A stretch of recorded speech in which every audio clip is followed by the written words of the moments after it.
Okay, and we have completed with first unit of governance, and we have seen what exactly is governance and what are the various stakeholders that were there in governance, and also we have seen the various strategies for getting good governance in India. And today,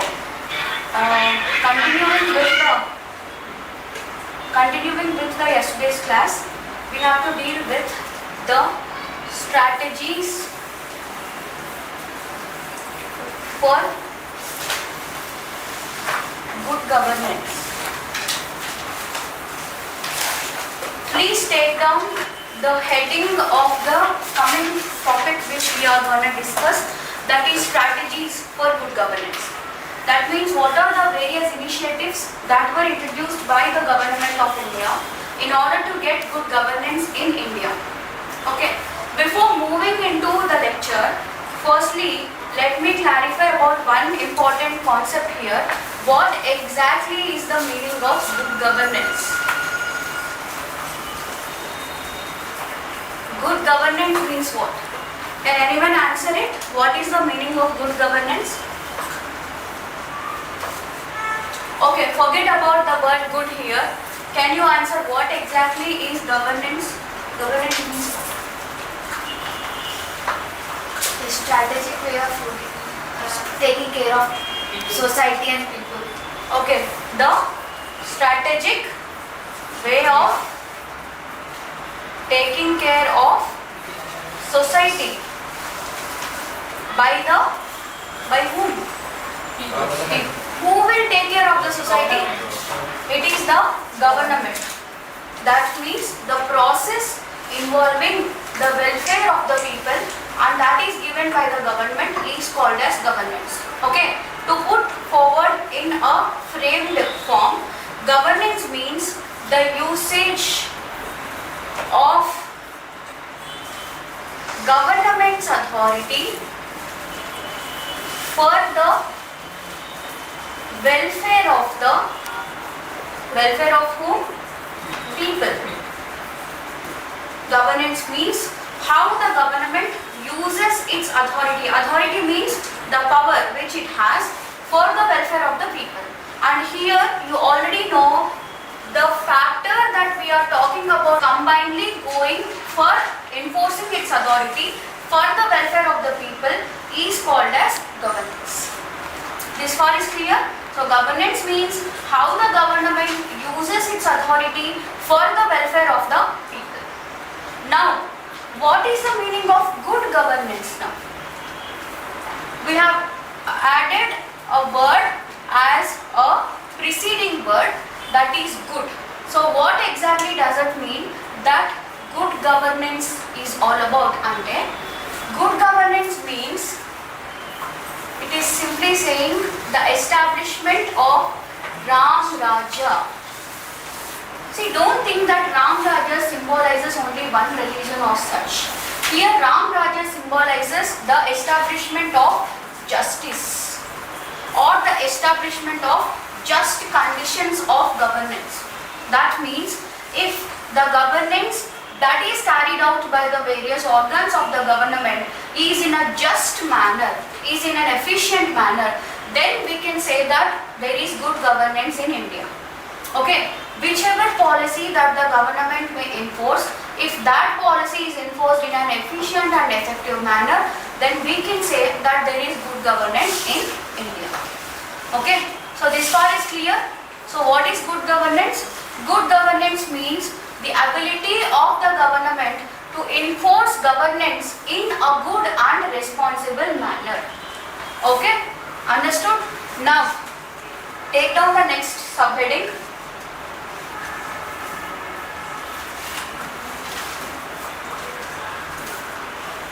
Okay, what are the strategies? What is the other word for strategies? You can also call it as what are the various policies for achieving good governance in India. See, in India, achieving good governance is one of the core target for our government. So what are the various policies that were introduced by the government so that we can achieve good governance in India? Okay, we have to discuss about one by one policy which the government wants to enforce so that we can achieve good governance. Okay, so see here, good governance initiatives in India. The first important thing, take it down, administrative reforms. Administrative reforms. Administrative reforms. So see, whenever we talk about this term called as administrative reforms, we are emphasizing on one single aspect, that is administrative reforms in executive branch. Executive branch, very important, executive branch. So why here the highlight is executive and why not it is legislature or judiciary? Why we are focusing only on executive? Because the one organ that is directly or indirectly responsible for enforcing good governance in India, it is nothing but executive. Why? Because we already know that legislature goes for law making, okay, and executive goes for implementing the laws. That means whatever the laws that were made by the legislature, those were implemented by the executive. And according to you, answer me, which organ should be functioned at the efficient so that the governance in India can be possible to the maximum? Which organ? It is executive. See, even in your day-to-day life also, you can plan to do so many things. Okay, you can plan to do 13 to 14 hours of work or 13 to 14 hours of some good thing. But if at all you are not executing it in a proper way, then whatever the planning you have done will be in vain. So, the organ which is very important for governance is not legislature but the executive, because we have to deal with the implementation. Okay, so that's why here also, whenever I talk about administrative reforms, here I am emphasizing about the reforms that has to be undertaken by the executive. Understood? Now take down, what are the various reforms suggested? What are the various reforms that executive should go for? The first, can you answer me, what is that very big challenge that our Indian administrative system is facing today?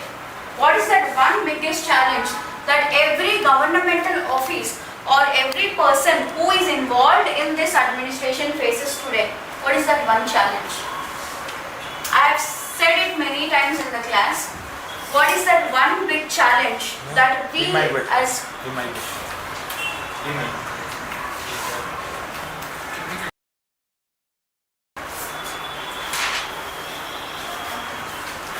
Now, what is that challenge which we as citizens face today, and what is the biggest contributor when it is expected towards challenge? What is that thing? Can you guess it? Or just take a guess. What is that one big problem in Indian administration today? Okay, take it down. Corruption. This is the biggest problem, no? Okay. Basically, in Indian administrative system, the one biggest stubborn problem that is there since ages is corruption. Okay. So, if we are talking about administrative reforms, the first important reform is with respect to the reduction or abolition of corruption in India. Okay, why? Because corruption leads to inefficiency in the delivery of public services. And due to corruption, there is one another phenomena that will occur, that is red tapeism. tapeism, or you can just write it as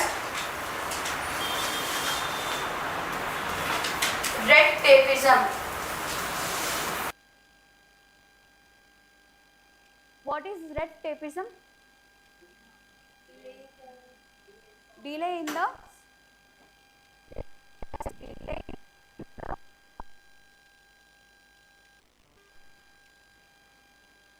there will be delay in the delivery of public services because of corruption. So when you go to a governmental office to demand some service, and if they demand bribe from you, and if you are not in a position to give them the bribe, then automatically your service delivery will be compromised. That will actually result into the phenomena called as red tapeism, where there will be delay in the delivery of public services. Okay, this is one important challenge that we have to see as part of administrative reforms. Then, what is the second challenge that we face? Second important challenge is political intervention. Political intervention. Okay, so what is political intervention? We can see that there are many cases where the political parties or the politicians in general will come and actually intervene with the decision making or with the service delivery. Okay, see, whenever we talk about executive, there are two types of executive. The first one is political, the second one is non-political or permanent. So, who are part of this political executive? Political executive means the ministers. And who are part of this permanent executive? It is bureaucrats. Why these people are called as permanent executive? Because once you become an IAS officer or government officer as such, you will be in service until and unless you attain the age of retirement. Can anybody come and snatch your service?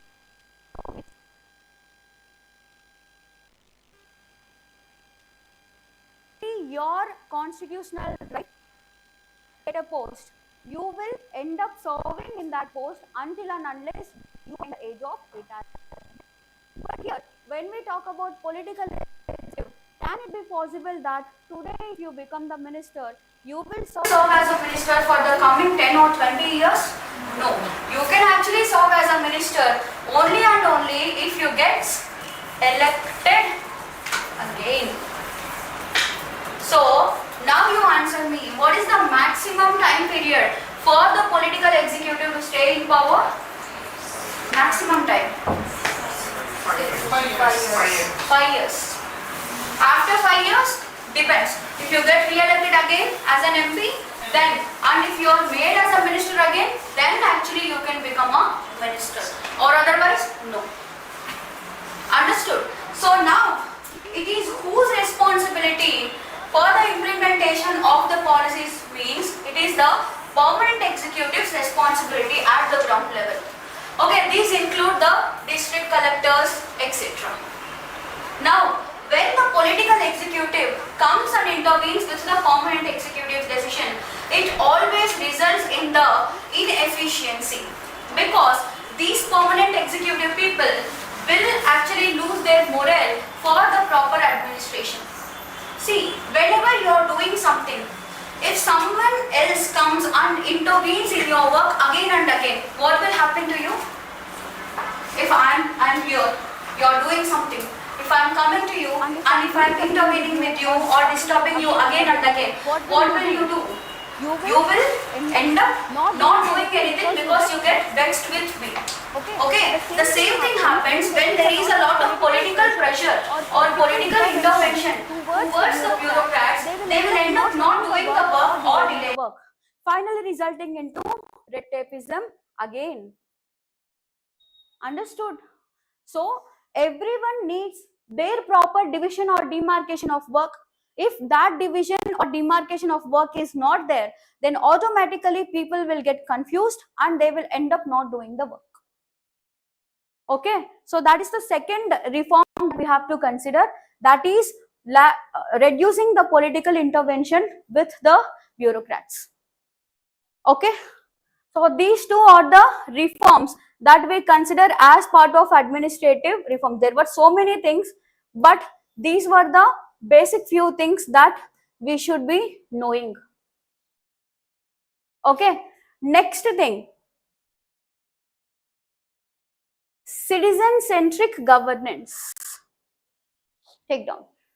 Citizen-centric governance. So what is the meaning of citizen-centric governance? Citizen means who? Public. Centric means targeting. Yes? Governance, you already know. That means the governance should always target the citizens. That means the citizens, the common man or the general public should get maximum advantage of the various governance initiatives that were introduced by the government. The government should always work towards the betterment of the citizens. The government should always strive towards the betterment of the people in general, and their activities should be such that citizens are getting every service to their doorstep. Understood? That is the second aspect that we follow in good governance as part of the good governance initiatives. Then what are some of the citizen-centric governance initiatives means? You can take the example of this PDS. Okay, what is the full form of PDS? Public distribution system. So can it be made as an example of citizen-centric governance? Yes, because in the scheme, okay, the food grains or anything, okay, the food grains may be of rice in South India or wheat in Northern India. So these food grains will be distributed to the people, especially to all the people? No, to the people who actually belong to the below poverty line, and these people will get this every month to their doorsteps. Okay, so everyone, whoever is the exact beneficiary of this scheme, will get their service at the doorstep. Understood? So this is a proper example of how citizen-centric governance works. The citizen-centric governance always strives for giving good governance to the people always. It keeps the citizen first. Understood? Next, the third one, institutional innovation. Take down. Institutional innovation.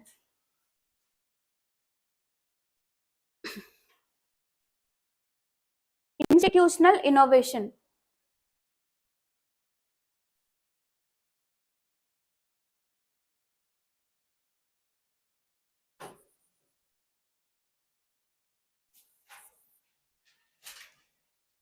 Okay, now you answer this question. What is the meaning of innovation? An idea to process, like build an idea. And is there a difference between invention and innovation, or both are the same? Innovation and invention, do you consider these two terms as different, or do you consider these two terms as same? You said that innovation means a new idea. Then what is invention?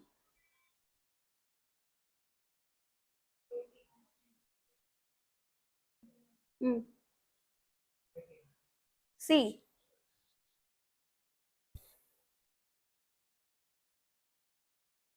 if we consider mobile phone as an invention, okay, the discovery of,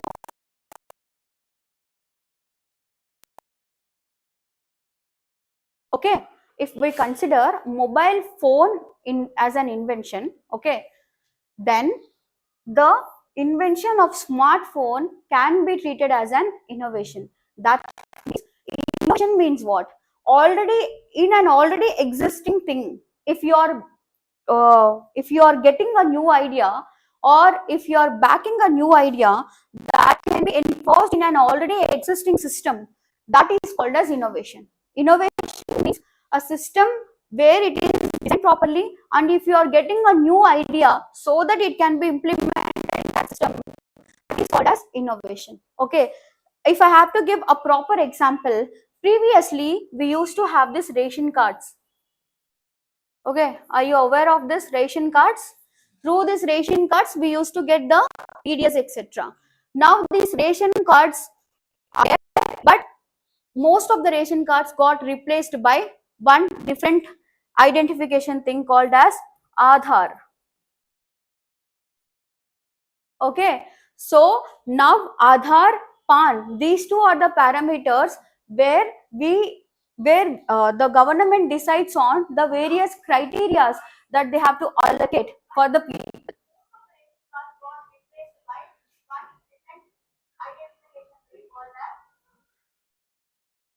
Okay, so now, so this is the proper example of innovation where we can see that there are so many plenty of things previously, but if you are coming up with a new thing so that it can be used as a new idea, then that is called as. So here, what the various innovations that we have done as part of the good governance means, take down one by one. Okay, Lokpal, Lokayukta. So these two are the institutions that were introduced to stop the corruption in India.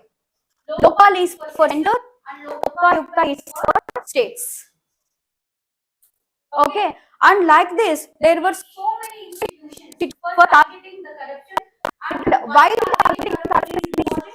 Because corruption is the biggest hurdle for us in achieving the process of good governance. Understood? Okay, so this is just the introductory slide. We will discuss about everything in detail in the coming slides. Next, the fourth one, transparency measures. Now, I already said many times, what is the meaning of transparency? Openness about what? And who has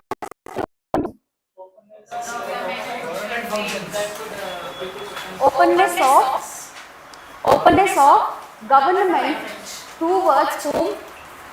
People. About what they have to be open about? About their policies, their decisions, their schemes. Okay, that means whatever the government does as part of the governance, those matters have to be disclosed openly to the public. Then only we can say that there is transparency in the country. And for this transparency, there are so many schemes or so many policies that were introduced, and one important example can be RTI. So when was it passed? In the year 2005. From then onwards, right to access information has become very, very easy in India. Okay. Next, service improvement. Okay. So who actually gives us services? It is the government. So how can these services get improved? If you approach any government office, or if you approach any governmental authority for any service, and if they are not providing you with good service delivery, then there is an option before you to go for the public complaint. This can be a way out for redressal of your grievances. Okay, grievances means what? The various complaints you have, those can be made as a grievance and you can get the redressal. Okay, so any difficulty whichever you face can actually be nullified only with the thing of complaint mechanism. Okay, and through this the service improvement can be better. Okay, so this slide you understood what are the various parameters through which the good governance initiatives were taken in India. These are the broad parameters. One by one we will discuss now. Any doubts in this? Okay. Now,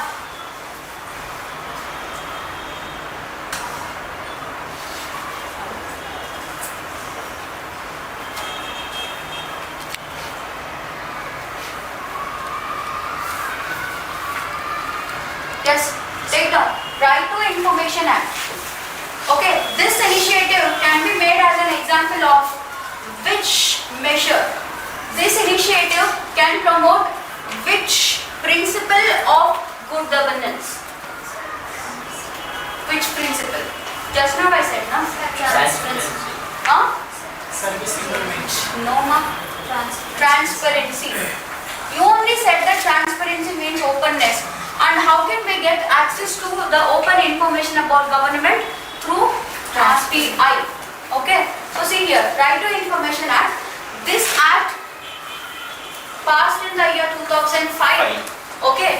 So this will provide information access, administrative transparency, citizen empowerment, accountability tool, and corruption control. These are the various things that were provided by the RTI.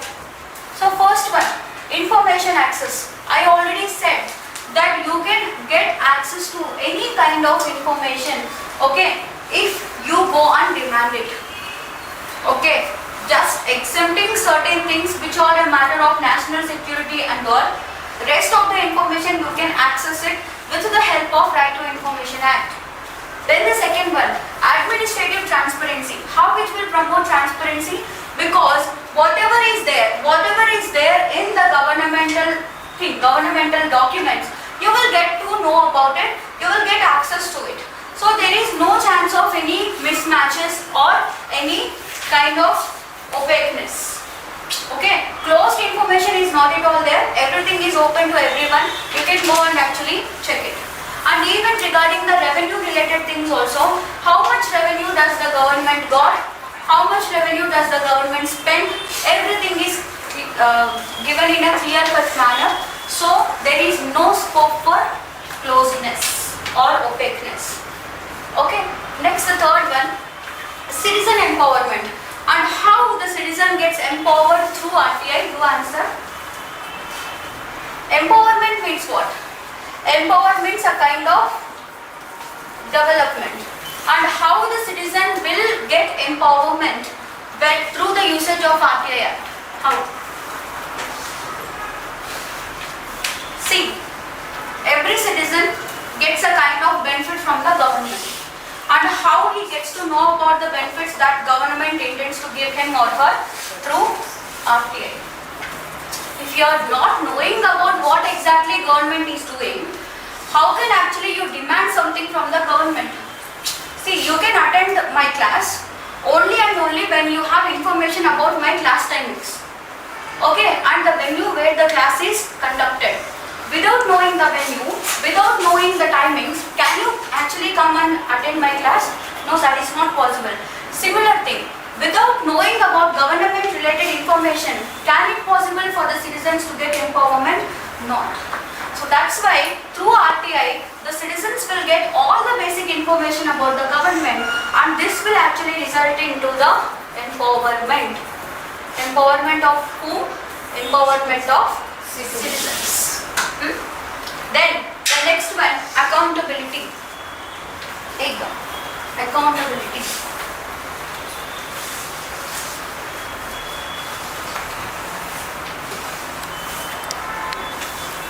So, what is the meaning of accountability? Answerability. So, how RTI will promote answerability? Because as your information is public and public can access any part of your information, you will always be on your toes to perform your duties efficiently or effectively. Just a small example. When I am here, when I am teaching, you guys will be very decent. Okay, you guys will behave in a very good manner.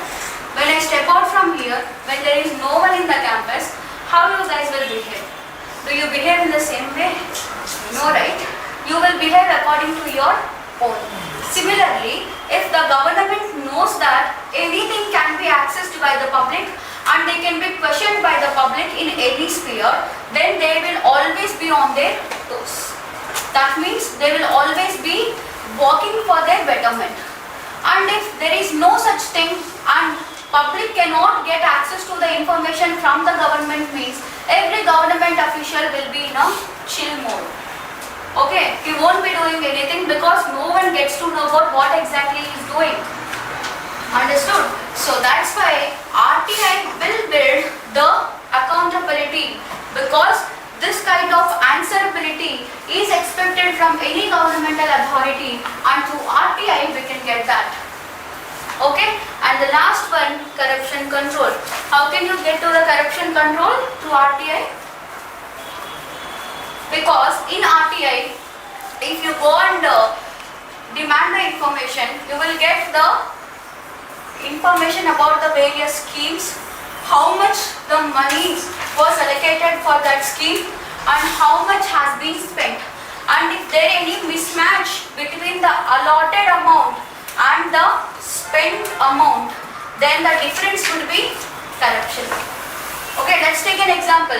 Let's say for any scheme, 10 crores has been sanctioned by the government, and out of these 10 crores, only 2 crores has been spent on the developmental projects. Okay, the remaining 8 crores will be what?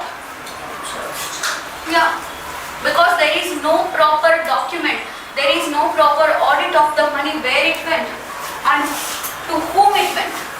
So there is a mismatch.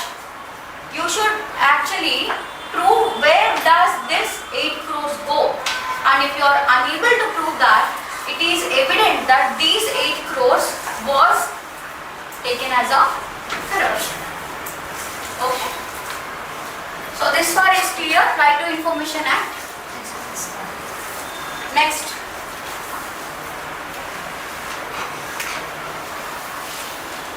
Digital India program. Digital India program. Who launched this program? Digital India. Which government, at least you say that? The BJP or NDA? Difference unda leda? Yes. The NDA of this Digital India program. Okay, what is this Digital India program all about?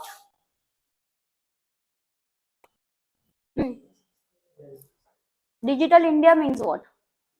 In one word, if you have to summarize, huh?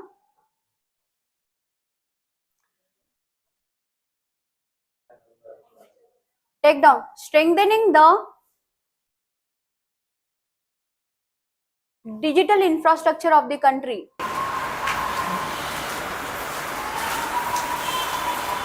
Strengthening the digital infrastructure of the country.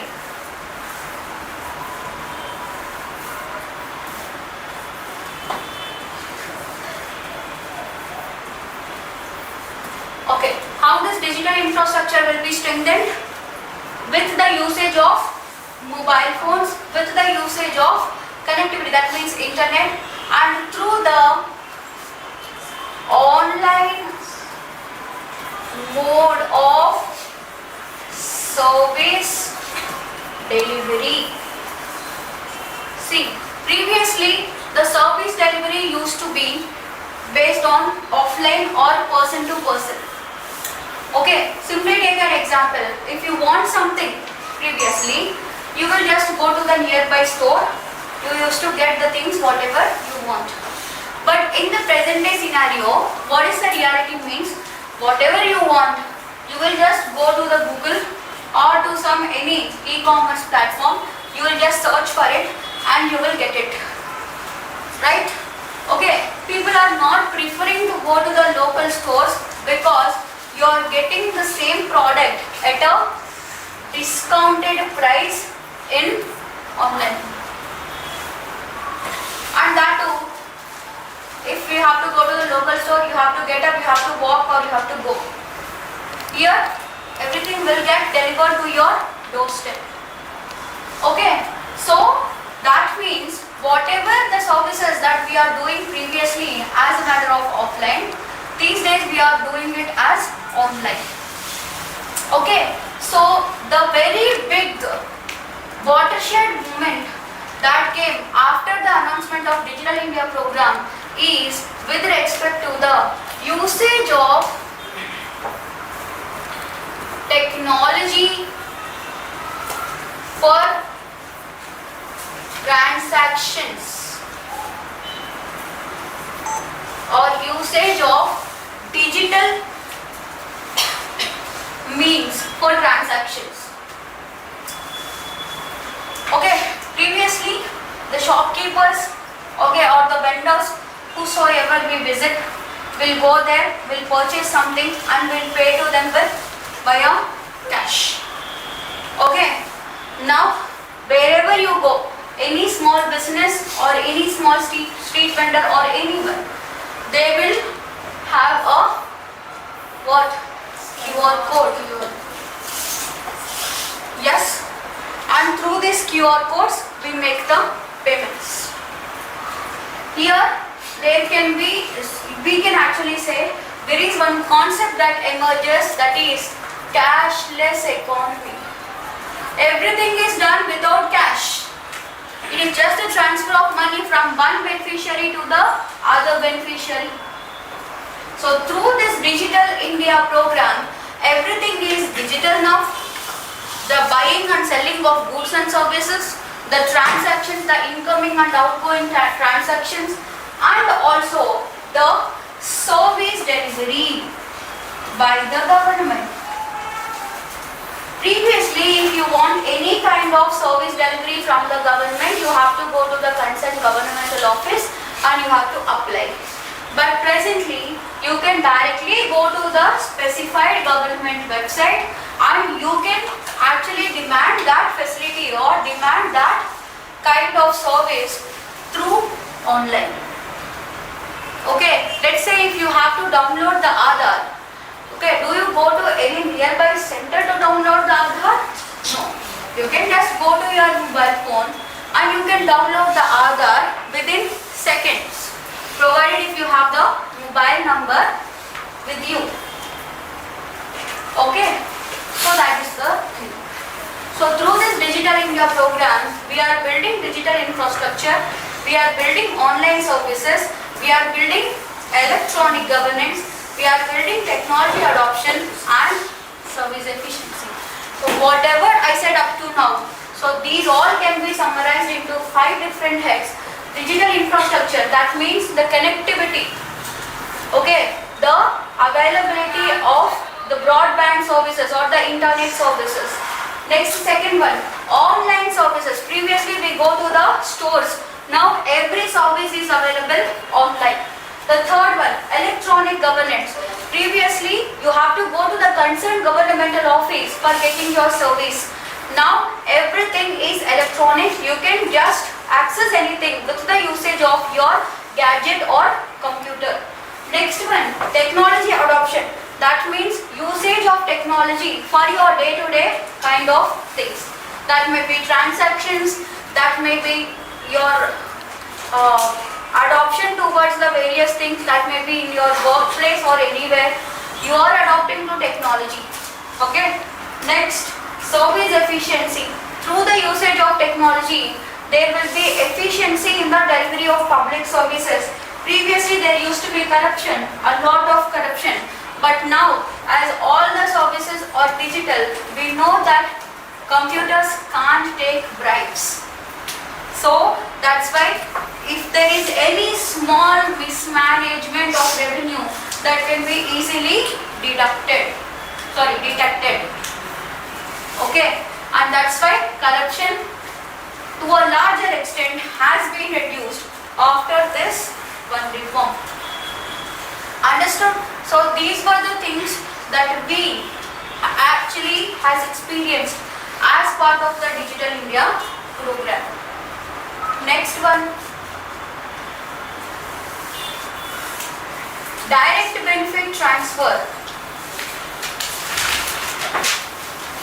Do we have DPT in India? Do we have direct benefit transfer in India? Where? Example? Direct benefit transfer. Where there is direct benefit transfer in India? PM Kisan PM? PM Kisan policy. PM Kisan. Okay, what happens in this PM Kisan? Directly related to farmers account. Farmers, okay. What will be given to the farmers? Is it money or is it inputs? Money. Money, okay. That will be given to the farmers. Okay, how much it will be given? Okay, what will be the duration at least you say? 6 months. 6 months. Okay. So does states also have a separate scheme for this? Yes. What are those schemes? In the Telugu states it is Raitu Bharosa and Raitu Bandhu. These got tie up with the PM Kisan and it is actually a trinity. Okay, if you belong to Telangana it will be Raitu Bandhu I think. Okay, if you belong to AP it will be Raitu Bharosa. Okay, so this can be a good example of direct benefit transfer. Why? Because the benefit is directly getting transferred to the beneficiary, that is the farmer. Why it is very important? Because here there is no involvement of the middleman. If you have a bank account, okay, and everything gets directly transferred to your bank account, there is no scope for any kind of intervention or mismanagement of resources. And here also the beneficiary, whosoever will be the exact or the direct beneficiary, that person only will get the benefit, not the other one around. Understood, sir? Next, in this direct benefit transfer, the first thing that is important is benefit targeting. Okay, so firstly, whatever the benefit that we are giving, benefit means the money in this case, whatever the benefit we are giving, that has to be targeting to the correct beneficiary. Correct beneficiary means the exact or authentic beneficiary.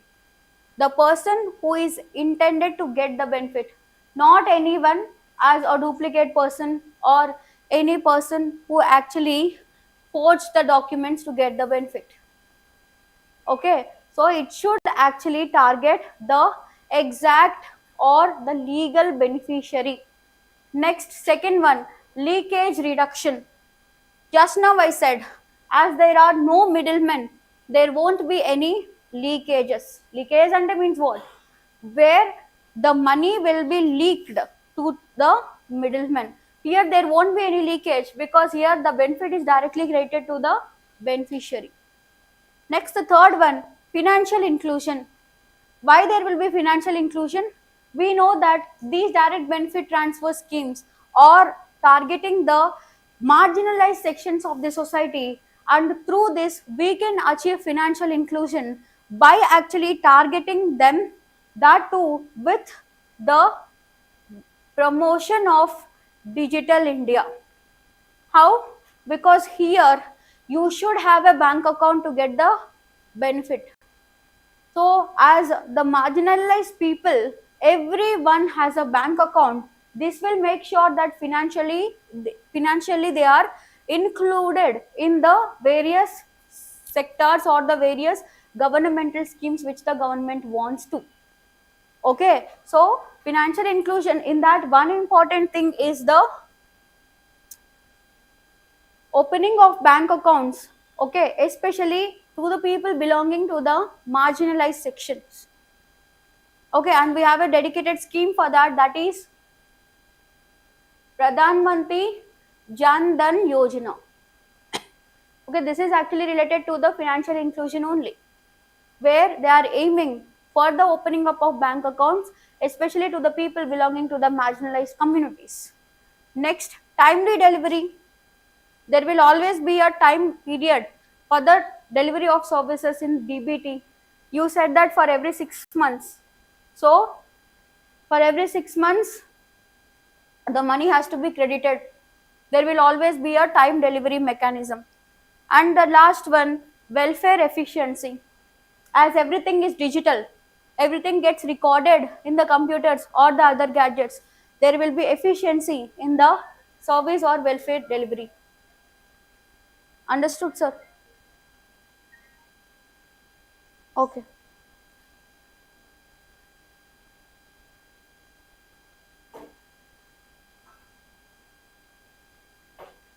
Next, Aadhaar enabled governance.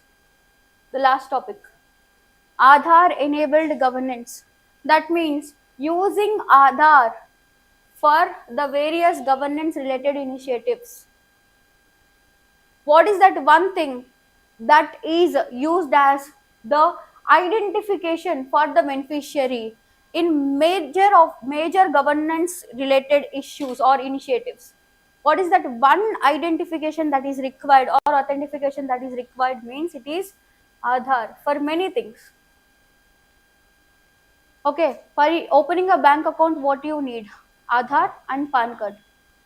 Okay, if you want to apply for a passport, what are the two things that you need?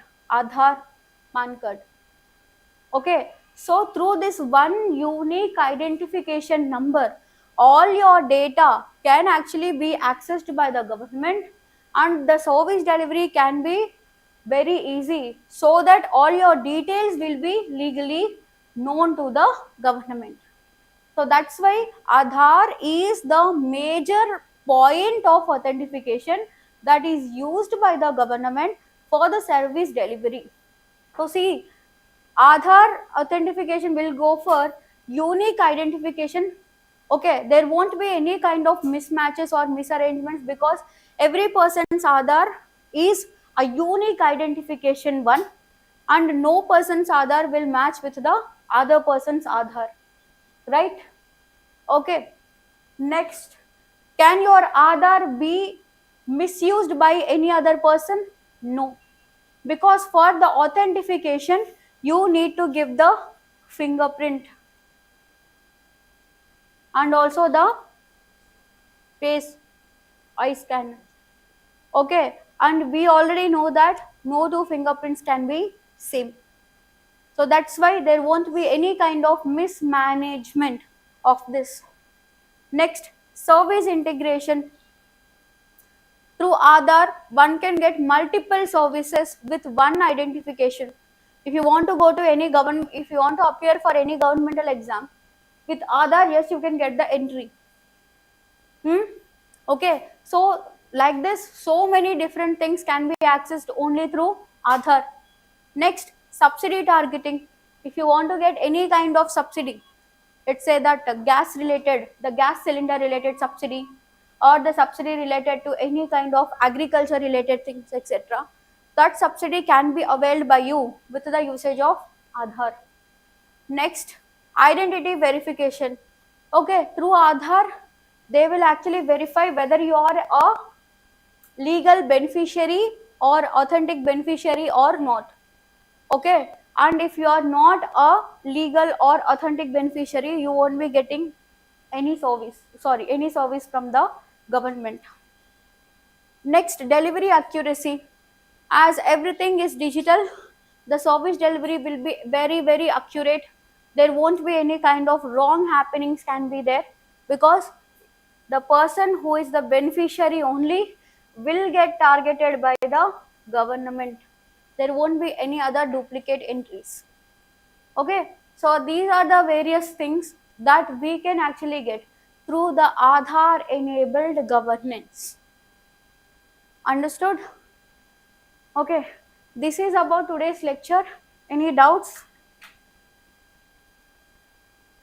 Any doubts in today's class? Okay, if you have any doubts, you note down and you do let me tomorrow. Okay, thank you.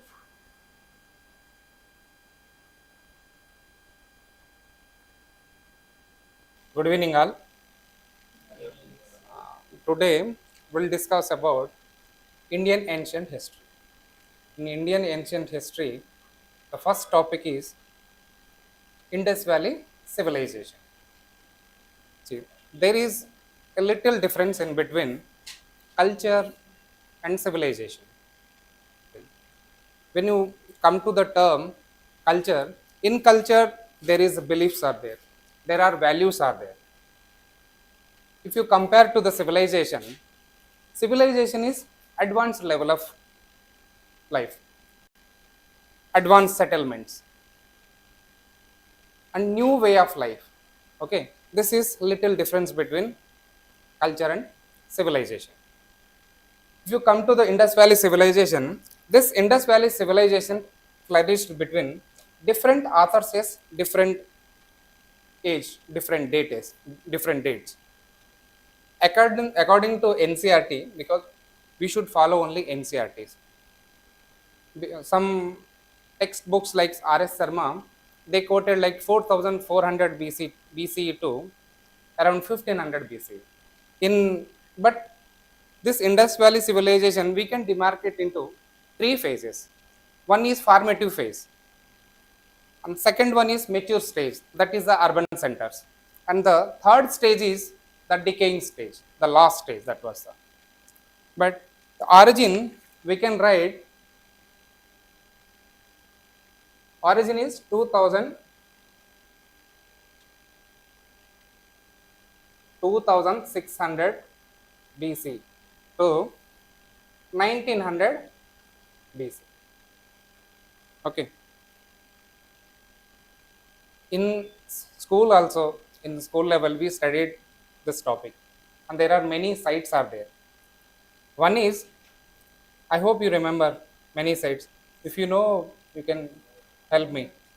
One is Harappa, main Harappa, which is in Pakistan. Then Mohenjo-daro. Then Kalibangan, Khetri in Rajasthan. Then Lothal. Then Rakhigarhi, Haryana. Good. So not only this Indus Valley civilization, which is located in Indian subcontinent. At the contemporary time, there are 2 or 3 more civilization also existed. Another names like Mesopotamia, Egypt. The same way Indus Valley civilization also. Okay, there are many features are there. Features like very sophisticated features. At that time they practiced.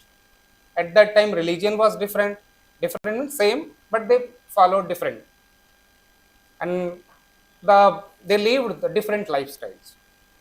The main features are, so you can note down few features. One is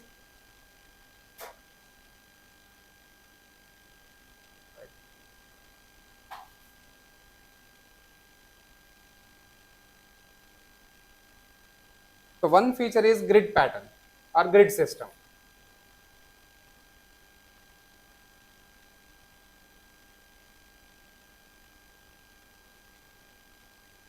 I hope you know what is the grid system. So in grid system means it's a rectangular pattern or like a chessboard pattern. Everyone knows rectangular or chessboard. And in this grid pattern, the streets they intersect at right angles, right? If you consider this is one house, these are the streets. Okay, this is a street.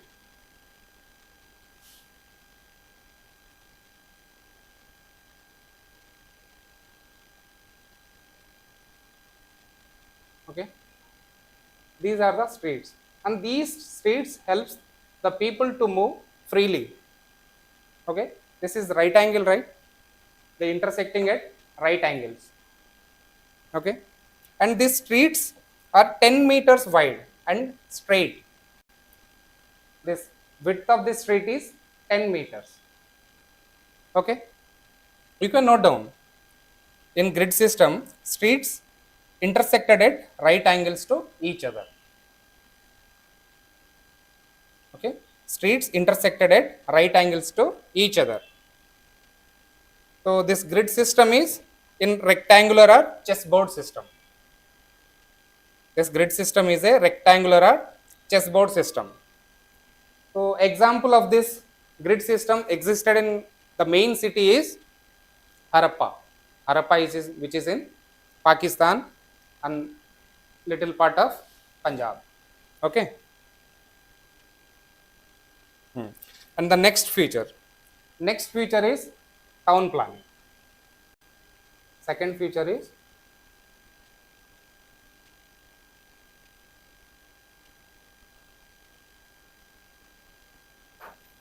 town planning.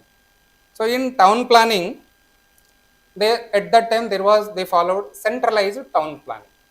Centralized means every city divided into equal half parts. Every city divided into two equal half parts. The system is like, there is one upper town, okay, it was surrounded with the citadel, it was divided equally, and there is a lower town as well, okay, and this is the citadel, the protective wall, and this citadel is located on high grounds. At that time, in that society, there was a hierarchy. Elite peoples, like rich people, they reside in upper towns, and the lower town is there. The lower town, common people they used to reside. Okay. In Indus Valley civilization also there was differences. In upper town, elites or rich people they used to live. In the lower town, common people. Okay. And this lower town mostly used for the residential and commercial purpose. You can note down this point. In the lower town, mainly used for residential and commercial purpose. Okay. And in this lower town only, there are the granaries are exist. Granaries used for to store the grains, right? And there are 6 rows of granaries are existed. 6 rows. This pattern is like with the pair. This is one. These 3 granaries with the pair. Again little gap. Then another 3 pairs. This is the granary pattern. 6 rows. Okay. Consequently, 6 rows are there. An example of this 6 rows of granaries are Mohenjo-daro. Mainly in Mohenjo-daro city, these 6 rows of granaries are found, and these granaries are outside the citadel. Okay, outside the citadel. And third feature is drainage pattern. Everyone knows in Indus Valley civilization, there was a sophisticated drainage system was existed. Like the sanitation system, that is undercovered drainage system, undercovered. Nowadays you can find this, all the dirty water and everything flowing freely outside the roads. The main city for this drainage system is Mohenjo-daro. When you, after completion of your graduation, you are going to write UPSC civil service exam. In that exam, your answer should be crisp. You should generate one key term and you should describe in 1 or 2 lines. Okay. Then you should substantiate with an example. If you substantiate, then only examiner, the evaluator get to know you know little bit. Without substantiation, if you write pages and pages, you won't score better marks. Write very crisp and give example. Okay. In drainage pattern, you can note down sophisticated system of sanitation and undercover drainage was existed, and there was periodical manholes. Periodical manholes. Why these manholes? To drain the domestic water to the large drains. Okay, these manholes used to drain the domestic water to large drains, so that can near beneath to the city. Beneath means in peripheral, near to the city. Okay, and at that time civic amenities. Civic amenities ante, for example, granaries or marketplaces లేదా public bath. ఇప్పుడు లేదు, at that time it was existed this civic amenities like public bath. Why this public bath? What are the uses of this? Public baths used for ritual purification. Okay, these public baths are used for ritual purification. Then granaries I told already. These granaries are used for the storing surplus grains. Even they used to grow rice, barley. Actually in this PPT it was mentioned. I will share with everyone. Okay, then marketplaces. Marketplaces usually for selling and buying the goods. In Indus Valley civilization also marketplaces are existed. Okay. Then the fifth feature is standardized building techniques. Standardized building techniques.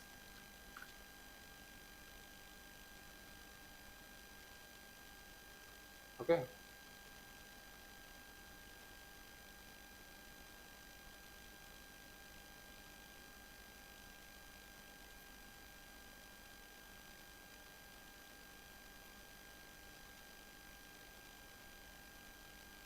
in standardized building techniques they follow linear pattern. Linear అంటే తెలుసు కదా, same linear pattern, and they used baked bricks for the construction of large houses, and those houses also uniform in structure. Example of this, Banavali city, Banavali, and each house has own private well. ప్రతి ఇంటికి ఒక private well ఉంటుంది, and the bathroom, and this well and bathroom decorated with the సీలింగ్స్తో decorate అయి ఉంటాయి. Okay, then this houses built around the courtyards for the light and ventilation. Okay, these houses built around the courtyards for purpose is for more ventilation and light. And there was a linear pattern ఎలా ఉంటుందంటే, house ఎలా ఉంటే same. Okay, and streets are, they intersect at right angle at each other.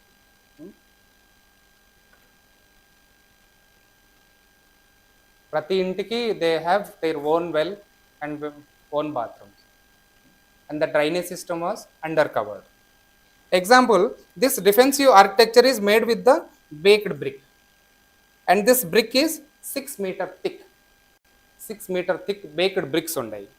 Okay, and the city were fortified for the security from the external threats and communal approach. అంతే కదా, అప్పుడు కూడా ఉండేది external threats, like అప్పుడు kingdoms ఉండే, kings for invasion, but there are more threats like Aryans, non-Aryans, Indo-Aryans. ఎక్కడైతే see, all these civilization are better urban centers, right? ఎక్కడైతే water available ఉంటుందో peripheral area only urban cities develop అయినాయి. Nowadays also, for example Mumbai, ports, Vizag, Visakhapatnam, because of ports. So where is the water available? At that peripheral area only this urban center will grow, like metropolitan cities. Okay, and the seventh feature is water management. They have skilled water management with the system of wells, okay, and canals and reservoirs.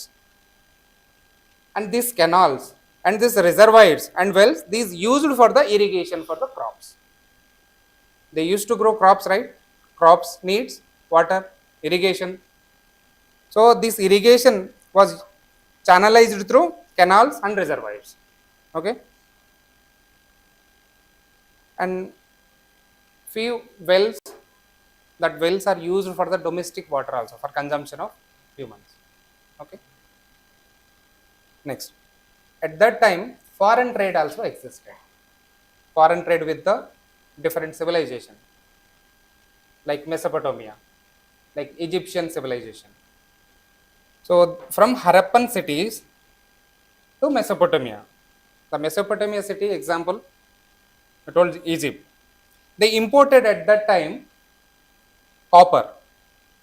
Copper was imported, carnelian was imported, ivory was imported, and the shell, shell was imported. Then lapis lazuli one element, that one also we imported from the Mesopotamia.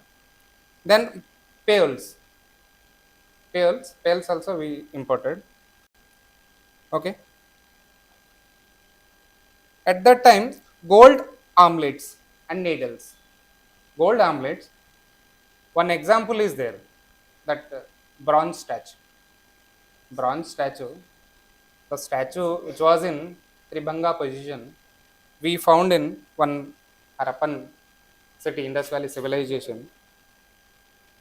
So that is also one example. From with using this foreign trade, we build shipbuilding. How we will make?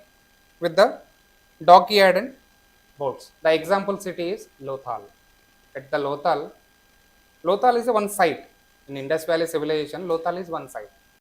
Lothal, Banawali, Rakigari, many sites are there. These are only more prominent cities or sites. There are many minor cities also there. No need to remember all the cities. Only few important like Mohenjo-daro, Banawali, Kalibangan. Remember to cite the example. Remember only few. Few example is more than enough. See, this is your second semester in this BA honors in civil services course. This is the 4 years course, right? This is only foundation. The first 2 semester you will read only foundation, like you will read only NCRTs, and you will get the data only basic information for the foundation level. The next, when you go to the second year, third and fourth semester, little bit advanced. Okay, standard books like R.S. Sharma. We will refer at that time. At that time also Indian ancient history 2 is there. In fourth semester. Now you are in second semester. In fourth semester, Indian ancient history 2 is there. So in that semester, little more advanced features we will add. First 1 and 2 semesters, basic foundation, and the next year, little advanced. In the third year, you should apply some applicable part, applied knowledge with the current events or current affairs. See, in contemporary world, many excavations are going on. They are finding little extra features, little extra sites from the within the site also, extra features they are finding. So you need to add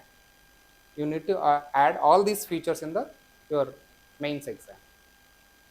Okay, and in the final year, in the fourth year, what are the communication skills needed to convince the board members, UPSC board members?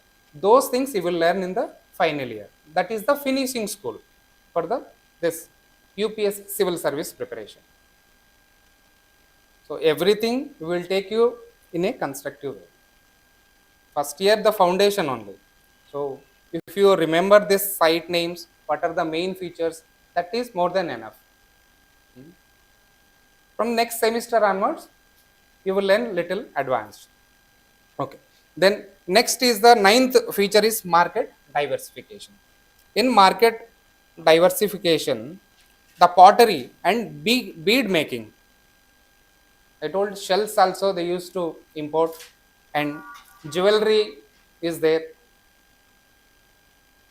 Pottery like red ware and black polished ware. పాటరీలో కూడా 2-3 types ఉంటాయి. ఇప్పుడైతే only 2 types, red wear ఒకటి and black polished wear. అంటే మామూలుగా pottery చేస్తాం కదా, వాటికి colours రాస్తాం కదా మనం, red colour, black colour, different colours వేస్తాం. బయట కూడా అవైలబుల్ ఉంటాయి పాటరీ. ఆ టైంలో పాటరీనే ఎక్కువ ఉండేది, ఉండలు. ఇప్పుడు తక్కువైంది, ఎవరు వాడట్లేదు. ఓన్లీ ఎండాకాలంలో నీళ్లు చల్లగా చేయడానికి వాడుతున్నారు తప్ప ఇప్పుడు వాడట్లేదు. ఎందుకు పాటరీనే వాడతారు ఆ టైంలో? ఇప్పుడు కూడా చాలామంది వాడతారు, ఎందుకంటే some there are chemical are some good features are there. Automatic ఏమవుతుంది, రీజువినేట్ అవుతుంది. పాజిటివ్ నెగిటివ్ ఎలక్ట్రోడ్స్ అండ్ ఉంటాయి కదా, అవి బ్యాలెన్స్డ్ అవుతుంది, రీఛార్జ్ అయిపోతుంది వాటర్ కూడా. And it is more fertile water. Flowing water కానీ ఒక కుండలో పెట్టిన వాటర్ అనేది ఆటోమేటికల్లీ ఎలక్ట్రిఫై అయిపోతుంది, అది బ్యాలెన్స్డ్ అవుతుంది అందులో. తర్వాత రాగి వాడేవాళ్ళు, right, the copper and all. ఎందుకు కాపర్లోనే తాగుతారు ఎక్కువ అంటే automatic rejuvenation of the, it has that chemical property, అందుకే అందులో ఎక్కువ వాడతారు.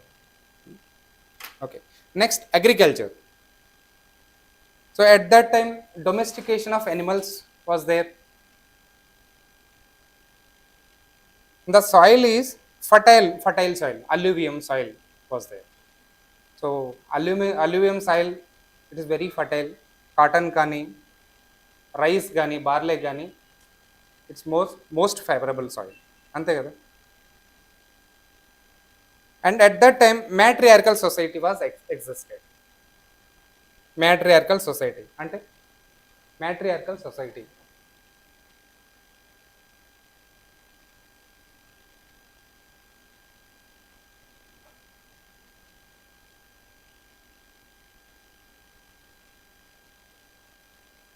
There are two different types. One is patriarchal, another is matriarchal. From father side, the family head, if father, the lineage or descent is from the father, then patriarchal. Father is patriarchal.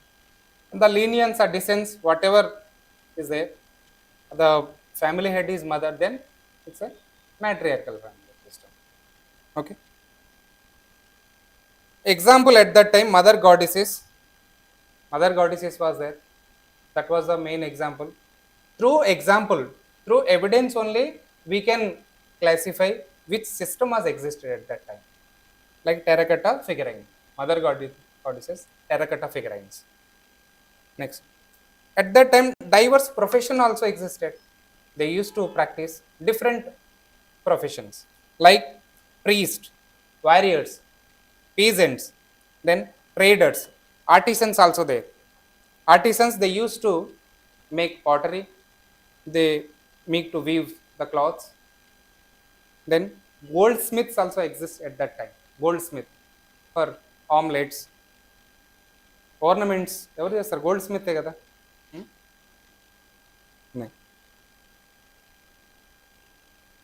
And at that time men, they used to wear a dress wrapped around the lower half of the body with the one end, and women, they wore the left and shoulder under the right arm.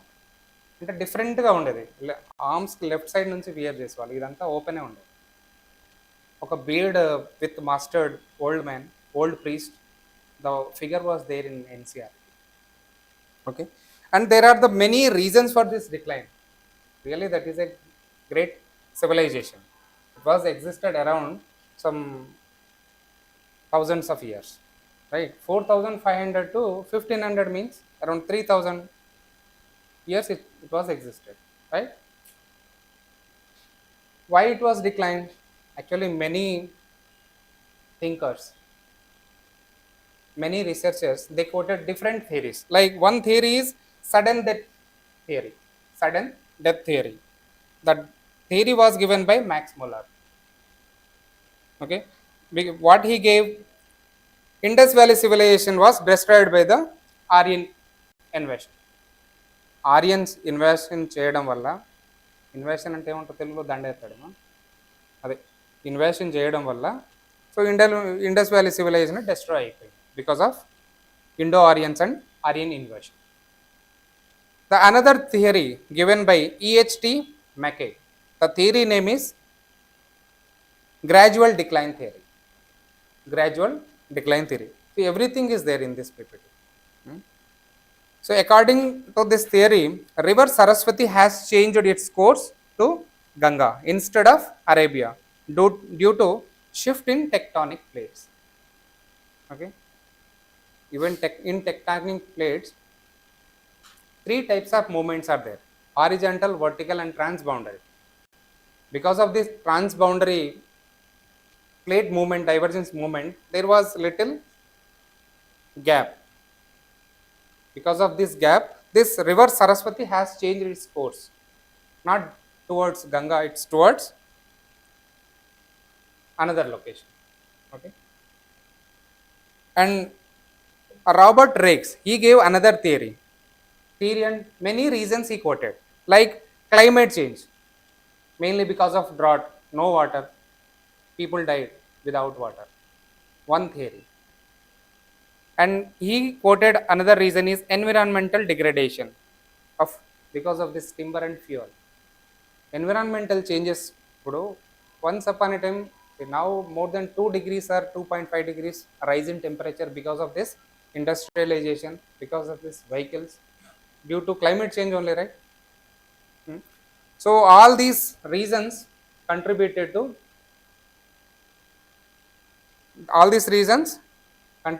decline of this Indus Valley civilization. Okay. Okay then. Tomorrow, search in Google how many questions asked in preliminary exam and how many questions came in mains on this particular topic. Then, so you will get to know how important, how much significance is this topic is. Okay.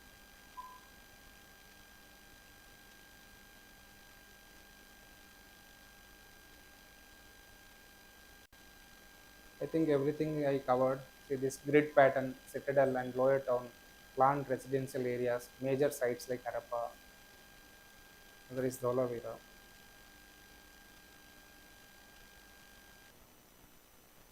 Different grammar, a descriptive grammar we are doing today. Objective multiple grammar we did now. So now we are going for types of essays. Essay writing, you are aware of it, isn't it? In schools, in intermediate level, they have given you how to write an essay. But as for your knowledge, you know that essay is plainly writing about the topic given to you. And the topic you will be dividing into short paras and you will be writing.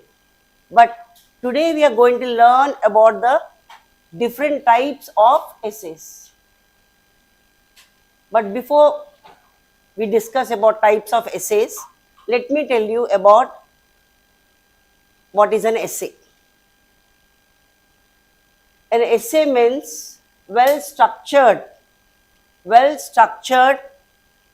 sentence, well-organized ideas put together.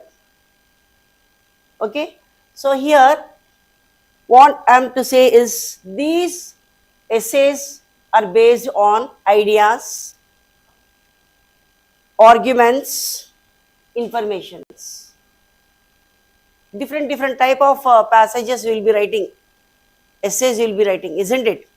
So here, firstly you all must be knowing we have types of persons also.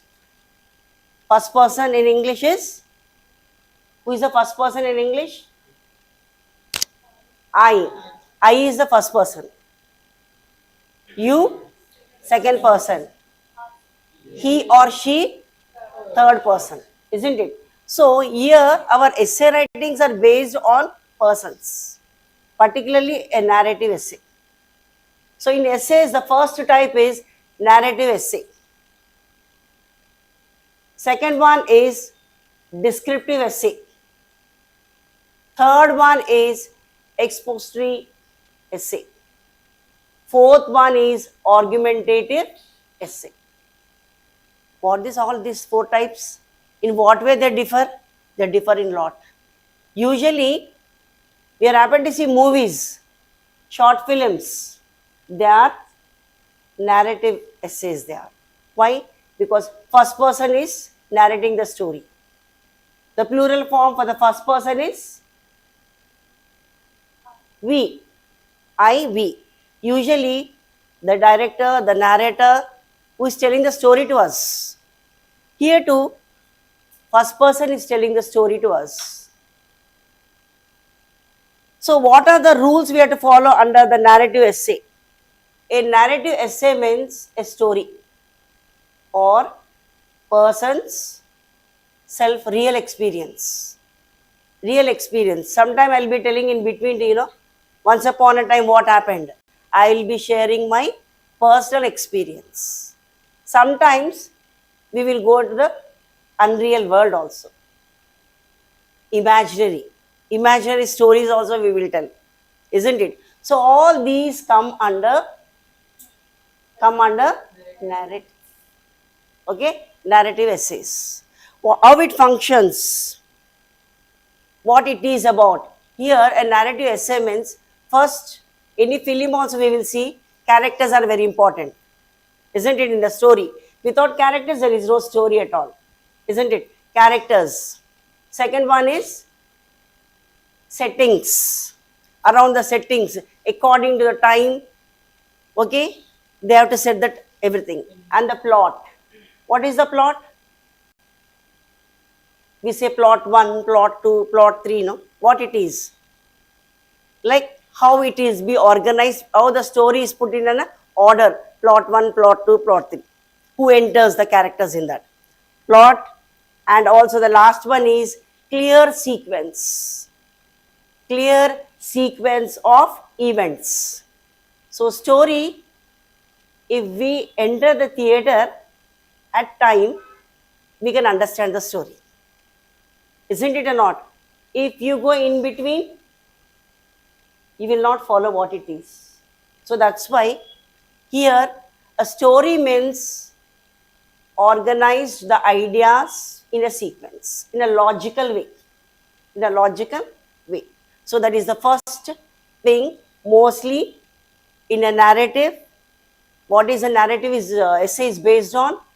A narrative essay is based on a story or a person's personal experience or any imaginary experience. And what is its, how it functions? Settings, characters, plot, events, all these are based in the story, isn't it? We come to the second one. Second one is descriptive essay. Descriptive means, I may ask you in the class, describe about any person whom you like most. Your best teacher you like, isn't it? Then you describe a person. Sometimes I will tell Rahul to describe about his place, isn't it? About his place. Then he will explain about his surroundings, everything he imagines. So while you are describing about any person, what you will observe? Suppose you think I am talking about Brahmanandam. Immediately that picture will come in your mind, isn't it? A descriptive means a picture will come in your mind. Then what? It flashes in your mind and you will imagine his face, how we will talk. Immediately his body language will change, his expressions will change, isn't it? So a descriptive means you may describe about any person, about any place, or about any object or anything. They all come under it. Then how it's going to function to it? What is language? A descriptive essay means we find vivid pictures. What do you mean by vivid pictures? Strong feelings we will be having. I will say I am going to tell a lovely story to you.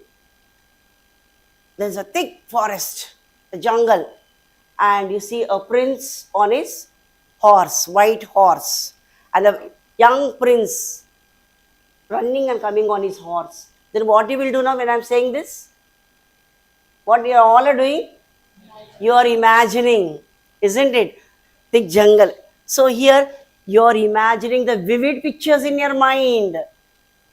Vivid means strong feelings. Strong feelings. So usually, what are its what we say language in it? What language we use in it? In a descriptive, we use metaphors. You know the figure of speech, similes, metaphors, adjectives, and sensory expressions. And that means adjective means what adjective does in parts of speech. Number of times I told you in the class. What adjective does? Always it will describe. No, isn't it? Always this. Always this means particular noun you are going to describe about it. Tall person, fat lady, short hair, describing about any person. Here also in a descriptive essay, we are going to find you're describing about the particular topic which we are talking. Isn't it? Particular story we are talking, you're going to describe about it. So, hence the mostly language used in this type is adjective, similes. What do you mean by similes? Similes. You know parts of speech, but you doesn't know figure of speech. Figure of speech means usually in poetry. In poetry, they will ask you to write the critical appreciation of the poem. Whether this is a sonnet, okay, this is a simile, a metaphor, elegy, satire, what this poem is based on. So, you know very well, a sonnet means a 14 lines poem. Likewise, only here, a simile means similar to, alike, alike. One is similar to that. We'll say, no, both are resembling, alike you are looking. But a metaphor means one is acting like another. A person is acting like another. Simile means similar, similarities. So such things you will find under description, under the descriptive essay. Okay, and another one is saying is sensory expressions. Sensory means what? Do you have sense? We say, no? What do you mean by that? You all know that. You are not coming to the point. Sense. What are sense organs? Now you will tell me.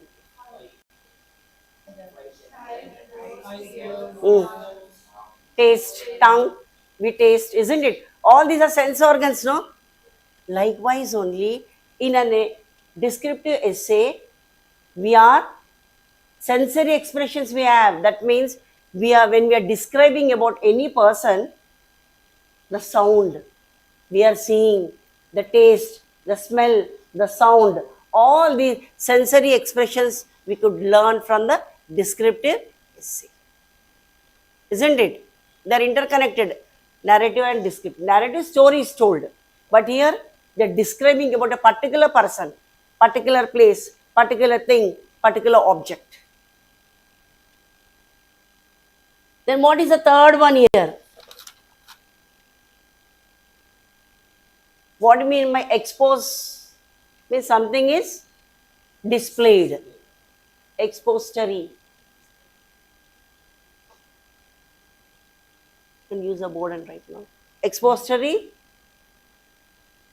essay. That means we are explaining, we are describing about anything. What we are describing? About any place we are describing. How you want to go, we are describing the direction to them. Go in that way. Explaining about how we have to go for the directions. Some keywords do we find in this expository. That is, you are saying some definitions, clarifications, comparisons, cause, effect, and process. So usually what this essay does, It explains about anything where it is arranged in an order. Order is very important in our life also, isn't it? As you get up from your bed, I'll say you just your daily routine of your life, please explain to me, expose to me the essay in an essay model. Then you'll say, I get up from the bed. You're telling the in a logical way, isn't it? I get up from the bed, I fresh up myself, then I'll have my tiffin. If you're very devotional, you'll do puja, then you'll have your tiffin, then you'll pack up and you start to the college. There your day begins. The whole day you'll follow your classes and you'll be back to the home.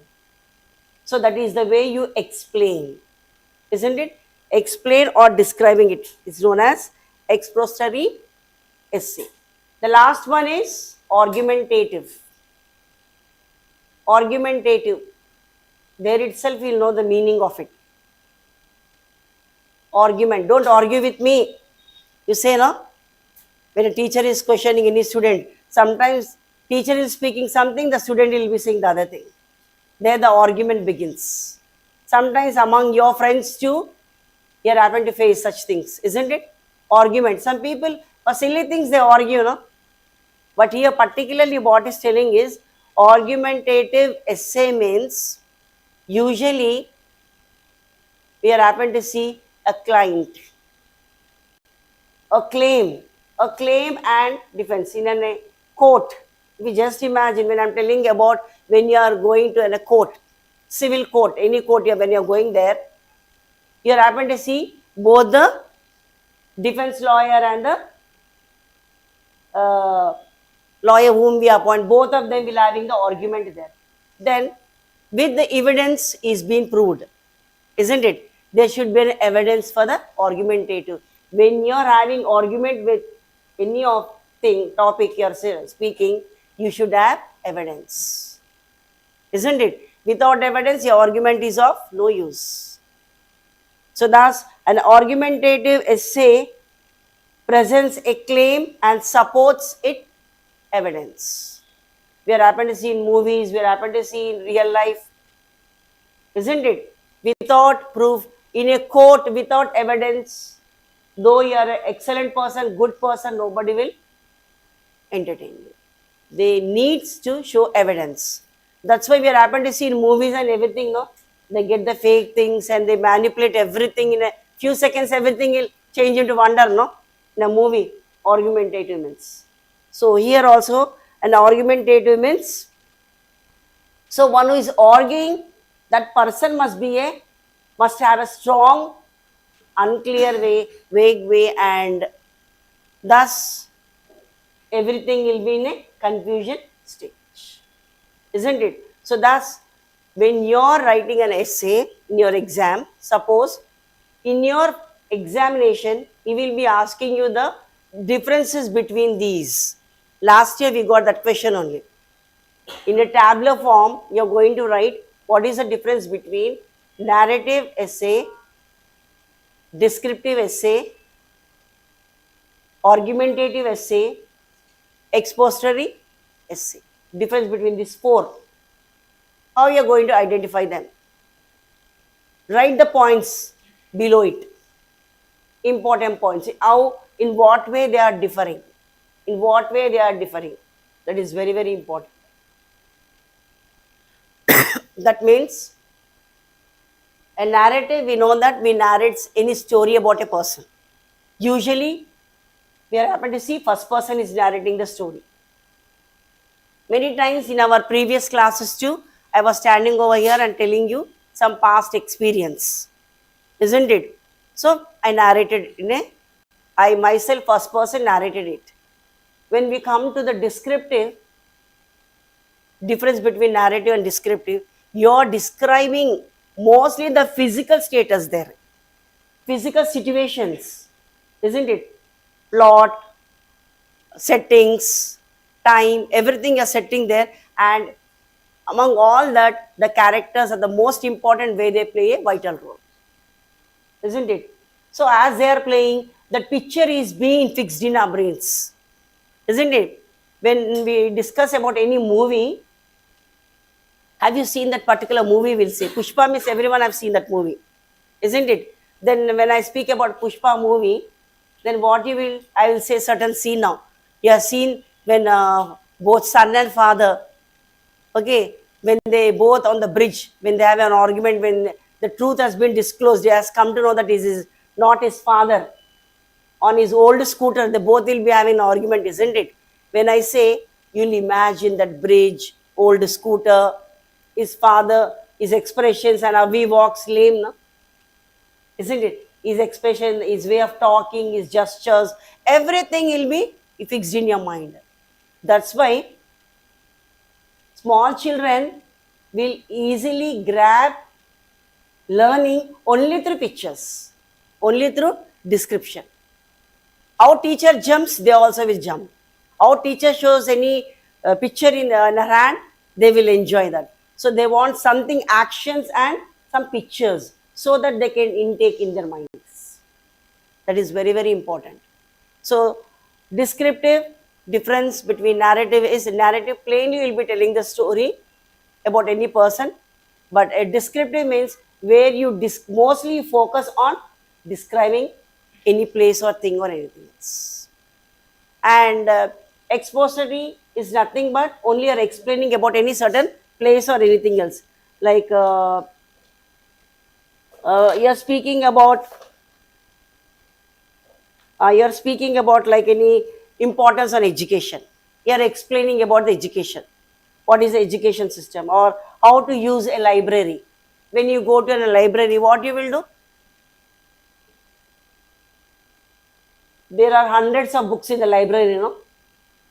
Not hundreds, thousands also, you can say. Thousands of books are there.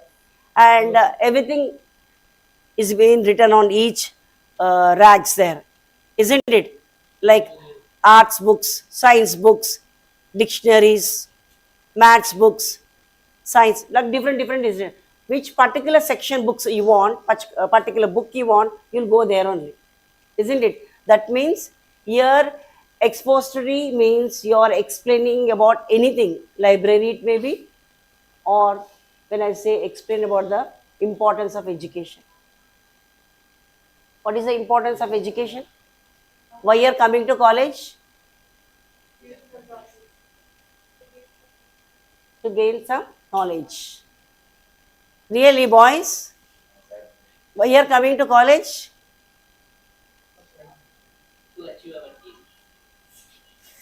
To achieve your aims, dreams, goals.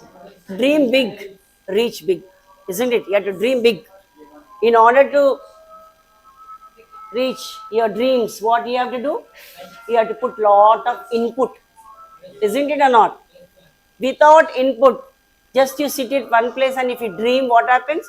It will remain as dream only forever. So hard work is very, very important. Everyone, hidden knowledge, hidden talent is there in every student. Only thing we are lazy. We are lazy. That's why we are not going further.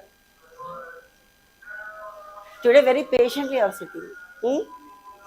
Great of you. So that is importance of education or importance of library. How to use a library, you know very well, and how to use a dictionary.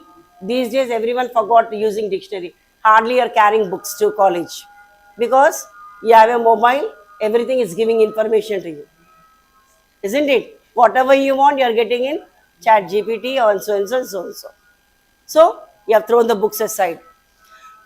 But one thing you are forgetting, though it's giving in less time information to you, but books are whole and soul to us. Reading makes you a full person, a complete person. You know that? Because it's a mental exercise. Reading books is a mental exercise. But you are hardly doing that. You are going for your exams, only learning the question answers, the important points, and you are trying to write in a short method. Isn't it? So that is wrong, ma. So until in detail, if you study, put lot of efforts for hours, then only there is a hidden success. Isn't it? So there is no shortcut for studies or success. Every one of you, night and day you work hard. Why you will not achieve? Definitely you will fulfill your dreams. So that's why we have to learn all these. And then coming to the argumentative, arguing with persons will really enhance you how to speak with persons. Interacting with people, you will learn many things. Otherwise, you will turn an introvert. Isn't it? If you don't speak to anyone, all the time you sit at one corner, you will turn into introvert. You will not mingle with anyone, it is also another problem. So by interacting with everyone, all levels of students, all level of your friends, really will enhance you how to move with people. Isn't it? You must respect everyone's ideas. Then only you'll be a very good friend. Isn't it? You should not criticize everyone. You get used to it. So these are the 4 types of essays. You have a clear idea now? So in brief, few questions I'll ask you in the previous class what I have taken. That is common grammar mistakes. Why? Because why we are not able to speak correct English is because most of our mother tongue, Telugu, is influenced on our English. Because English is a foreign language, we are not the native speakers of it. So particularly we think the preposition is a small little chapter, but really it sense a lot. A little word if put in wrong in a sentence, the meaning of it will change. Isn't it? She's teacher, they will say. Then what you have to say? What is the correct article you will use there? She is a teacher. Why not she is the teacher? What is the difference between a and the?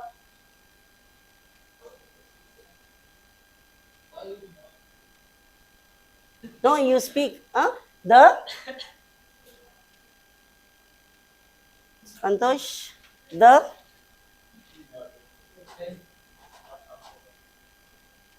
The in particular we use. When we are talking about any particular person, place, thing or any animal, anything, in specific we use the. A means it's common for everyone. A teacher means she is any teacher. But usually for common person, singular, we use a. And coming to the preposition again, it's very important to us. Most of them in sentences I've seen, when you're writing your competitive exams, you will focus on prepositions. THA and than, majority of the people, they mistake it and they use than, is elder than me, shorter than me. He prefer coffee than tea. Than they will say because dini meeda adi. But it's wrong to use than. What we have to use? What we have to use? To. TO to. Elder to me. Senior to me. Always than is used in degrees. Comparative degrees it is used. Isn't it? We don't use them. So coming to different common grammar mistakes we are making, we must be aware because you are in shortly in your degree as well as in your coming exams, competitive exams, you are going to write, what you are going to write? Competitive exams. In there, he will give different type of sentences to you to identify them.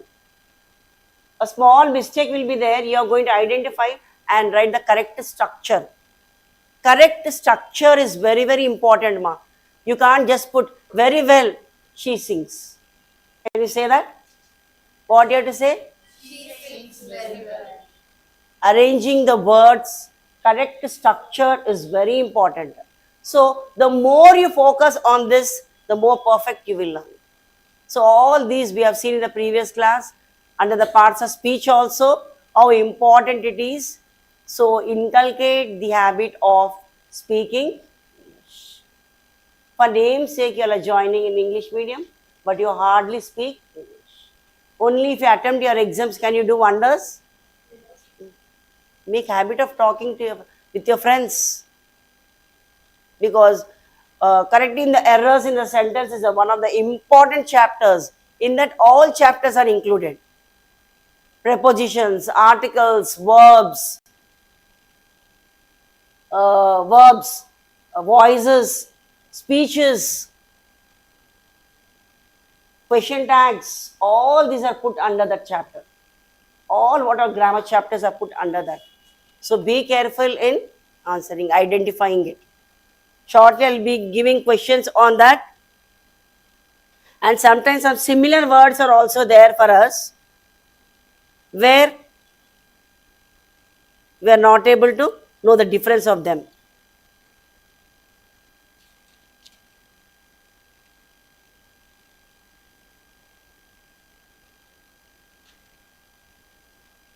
What's the time?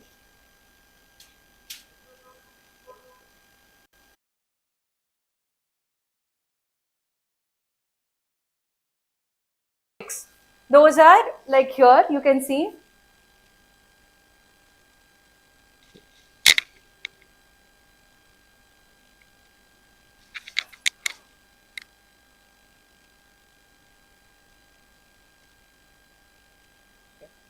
Can you see everyone?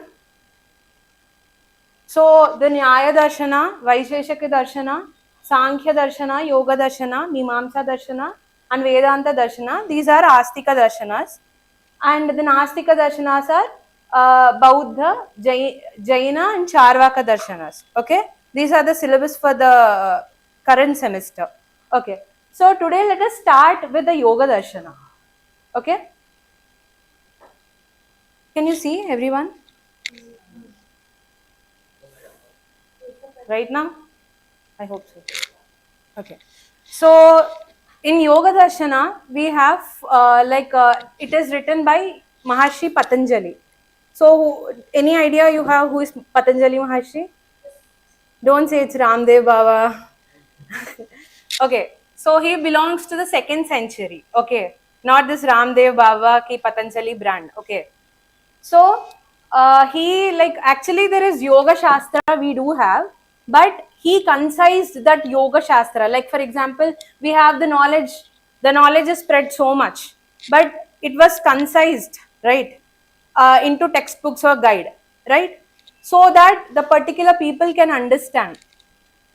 So so in Yoga Darshana, Patanjali he like introduced in the form of sutras. Okay, so we have in Yoga Sutra Patanjali we have 4 chapters. It is divided into. Okay, so first is Samadhi Pada, Sadhana Pada, and Vibhuti Pada, and Kaivalya Pada.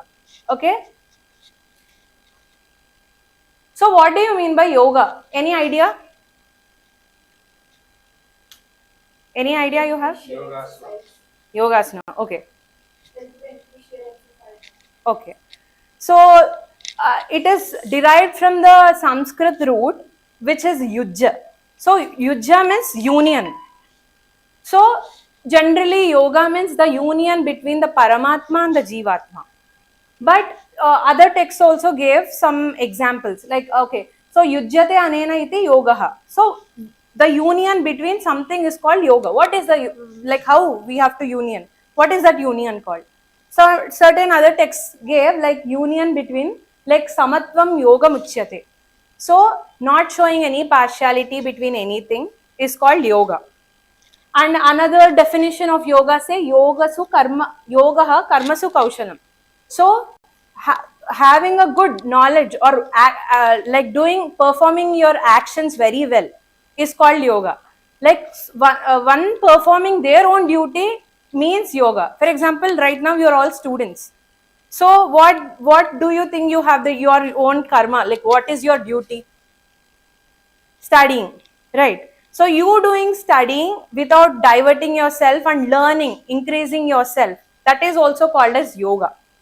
Now, for example, if you be an IAS officer, if you do your duty, that is also considered as yoga. This is there in Bhagavad Gita. Now we are talking the darshan. So what do you mean by yoga? As per the Patanjali Yoga Sutras, as per the Yoga Darshan, yoga chitta vritti nirodha. So what is that? Any like what do you understand by that? You didn't understand anything? Okay. So it's like mastery over the fluctuations of mind. So everybody has a lot of thoughts. How many are in a state of that I don't have any thought? I think everybody will have some of the other thoughts in their mind, right? Without thoughts, do you think any person exists here? No. So the yoga says, Yoga Darshana says, like when we control that, when we go into a state where we are not occupied by the thoughts, is called yoga. So right now I said, okay, you all knew the definition of what is yoga. Now I said it very easily. So do you think just because of I said like yoga means okay, thoughtness, awareness, so does it mean you can practice, okay, I should practice like without getting a thought? No. For that we need to understand what is our mind, right? So what we have to do so that we will get in this particular stage, right? So what is chittam right now? Chitta is consist of manaha, buddhi and ahankara. So have you heard about this particular three topics? What is manas? Heart, okay. Buddhi? Okay. Ahankar? Attitude or something. Okay. So manas is something, it's chanchal. So something, there are so many thoughts that are running in your mind, like I wanted to go here, there. It will like make you like it doesn't have anything, but it will be like running from one particular topic to another particular topic. Right now, where is your mind? They say mind is present, like body is present, mind absent. When you concentrate here, your mind is here. If you don't concentrate here, your mind is somewhere, wherever you are thinking, right? So that is mind. You got idea? Like you understood what is mind? Now buddhi. What is buddhi? Mind. Okay. What is buddhi? So through which we decide. Now for example, our mind is like running here and there.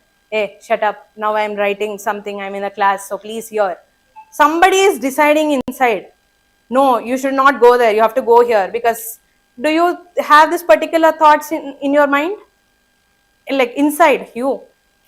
Anytime, right? No, right now I have to. The power of deciding something is called buddhi. And what is ahankar? Attitude, okay. Ego. Ego is ahankar. So, like this manas. So, through sense organs. What are the sense organs? Nose, ears. Till. Good. Please be louder. Nose, ears, tongue. Okay. So, these are the 5 sense organs we have. Okay. Through this, the mind will get the information.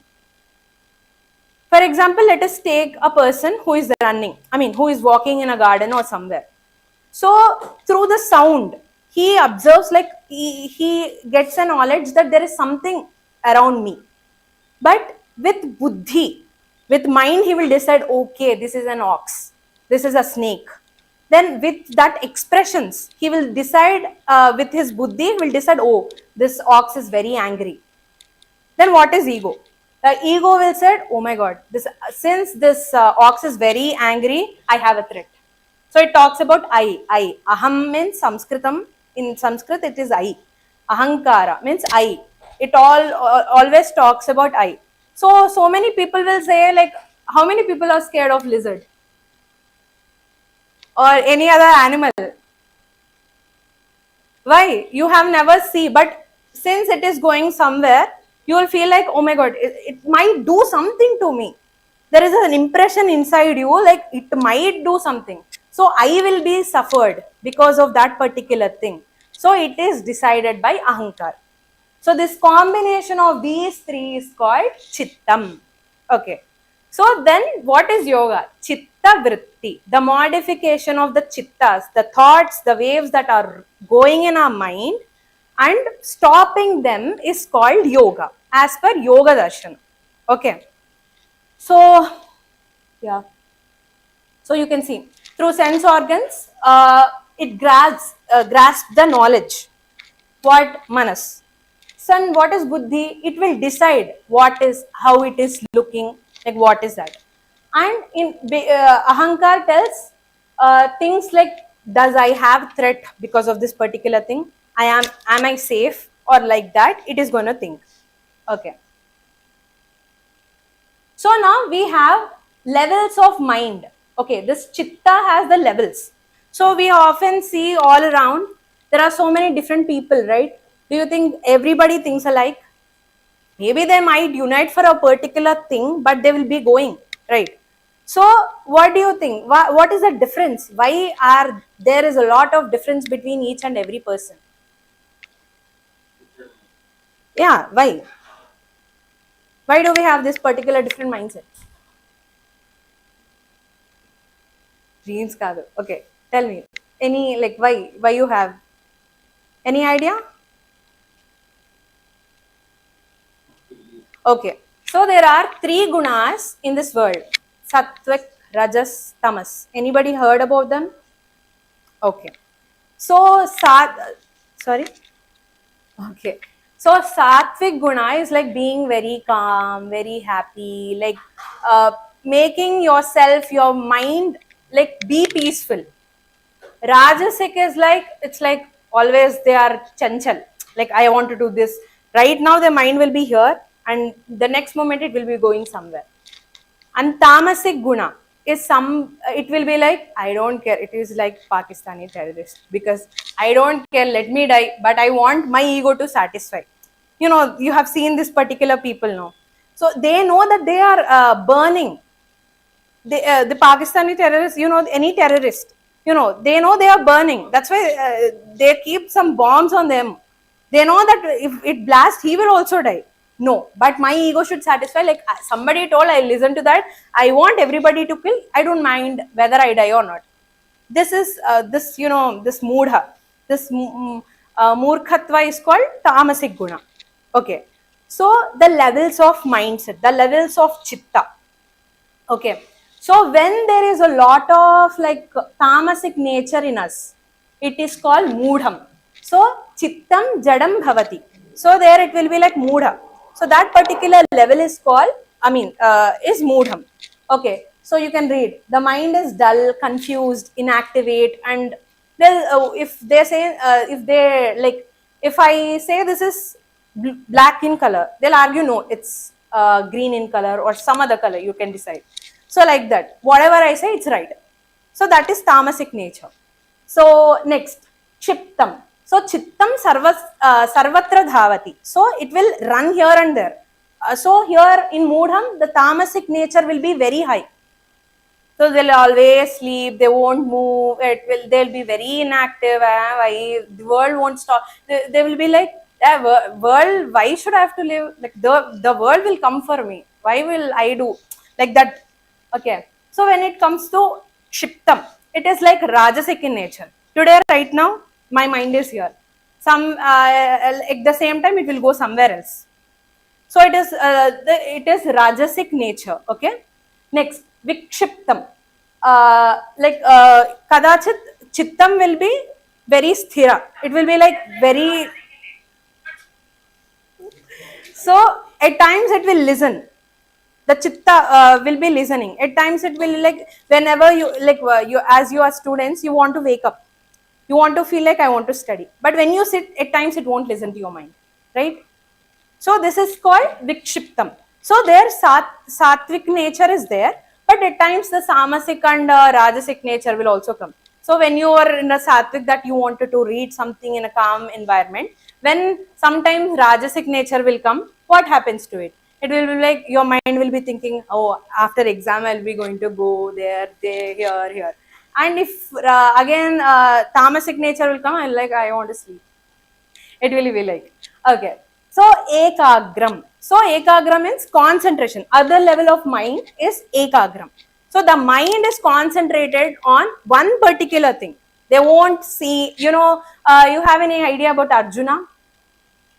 The story of Dronacharya and Arjuna, where every student will say like, what are you seeing on this tree? They will be like, we see the fruits, we see that here and there.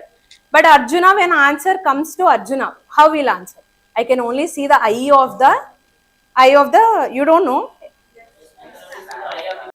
Only eye of the bird.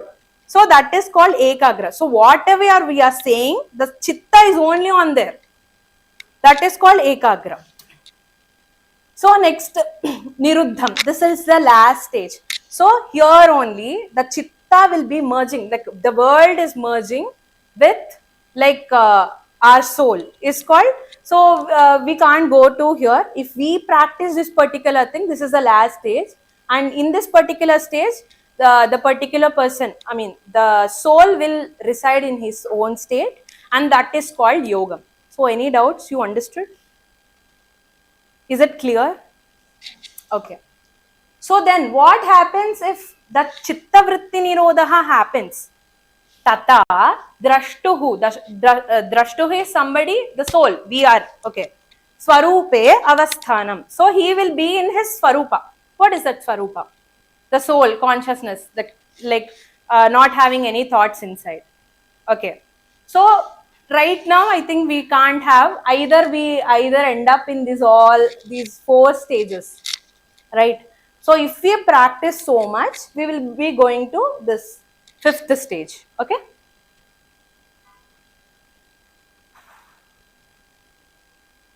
So now what is chitta vritti? So what are chitta vritti? Chitta vrittis are nothing but the modification of mind. So there are so many thoughts that are running in our mind, right? So can you classify those thoughts?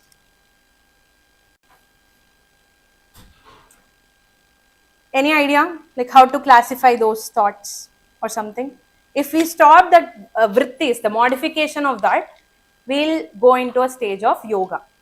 So then we'll be very peaceful. Birth and death. Okay, but good for answering. Yeah. So these are the 5 modifications of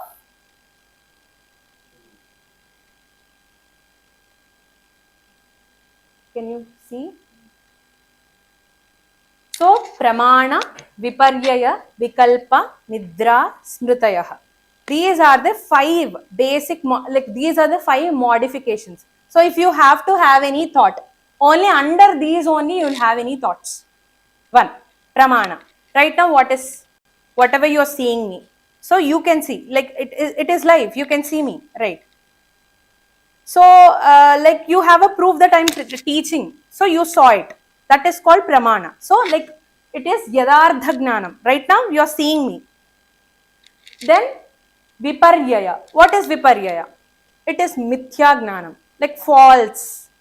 So for example, if somebody is walking in a dark place, like let us take a guy. Okay. So he is walking in a dark place.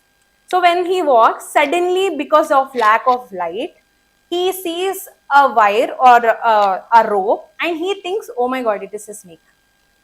So for the truth, is it a snake? But he is assuming it is a snake. So what do you think? It is a mithya gnanam. It's a false knowledge, right? It's not a snake. So this is called viparyaya, mithya gnanam. Next, vikalpaha. Right now I told you a story.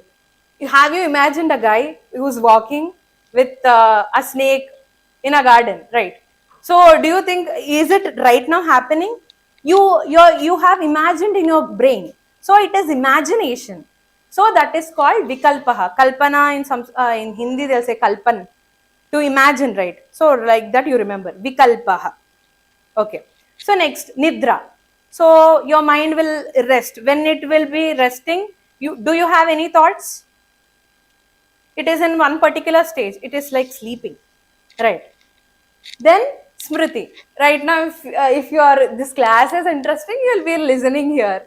If not, Pratyaksham will happen. If not, Smriti, you'll go to past or future or something, right? So when this modifications will happen in our brain when we like control them through some. So is it easy? Like right now, I told you to control them. Is it easy to control? Is it easy?